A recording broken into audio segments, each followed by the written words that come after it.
এক লোক পথ চলতে চলতে তার পানির তৃষ্ণা পায়। তো সে পানি খাওয়ার জন্য এদিকে সেদিকে তাকায়। একটা সময় সে একটি পানির কূপ পায় এবং সেখান থেকে সে পানি পান করে। তো পানি পান করে ওখান থেকে যাওয়ার সময় সে দেখতে পায় যে একটি কুকুর, সেও পানির তৃষ্ণায় ছটফট করতেছে, সে মাটি চাটতেছে পানি খোঁজার জন্য। তো ওই লোকটি চিন্তা করলো যে হয়তো এই গরমের ভিতরে আমার মতো এই প্রাণীটারও পানির তৃষ্ণা লেগেছে। এজন্য সে তৎক্ষণাৎ ওইখানে ওই কূপের ভিতরে নেমে সে আবারও পানি তুললো এবং সে কুকুরটিকে পানি পান করালো। তো এই বিষয়টা আল্লাহর কাছে খুবই পছন্দ হইলো, খুবই ভালো লাগলো।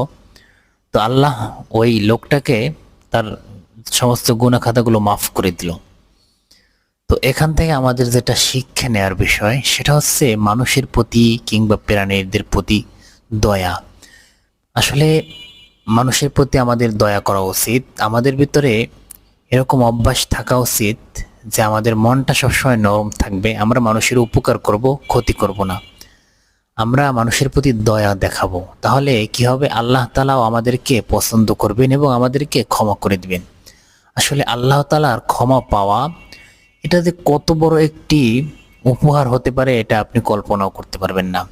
তাহলে একটি প্রাণীকে পানি পান করানোর মাধ্যমে যদি একজন লোক ক্ষমা পেতে পারে, তাহলে আমরা যদি আমাদের পরিবার, আমাদের আত্মীয় স্বজন, আমাদের পাড়া প্রতিবেশী, তাদের প্রতি যদি আমরা দয়া দেখাই, তাহলে আল্লাহ তাআলা কি আমাদেরকে মাফ করবেন না? অবশ্যই মাফ করবেন। কিন্তু আমাদের বর্তমান প্রেক্ষাপট হচ্ছে উল্টা। আমরা মানুষের প্রতি দয়া কি দেখাবো? আমরা তো সবসময় কিভাবে জুলুম করব সেই চিন্তায় থাকি, কার সাথে কিভাবে জুলুম করা যায়, কাকে ঠকানো যায়। না প্রিয় ভাই, চলুন আজকে থেকে আমরা প্রতিজ্ঞা করি আমরা কখনোই কোনো মানুষকে ঠকাবো না, সবার প্রতি দয়া দেখাবো, সবাইকে সহযোগিতা করবো ইনশাআল্লাহ।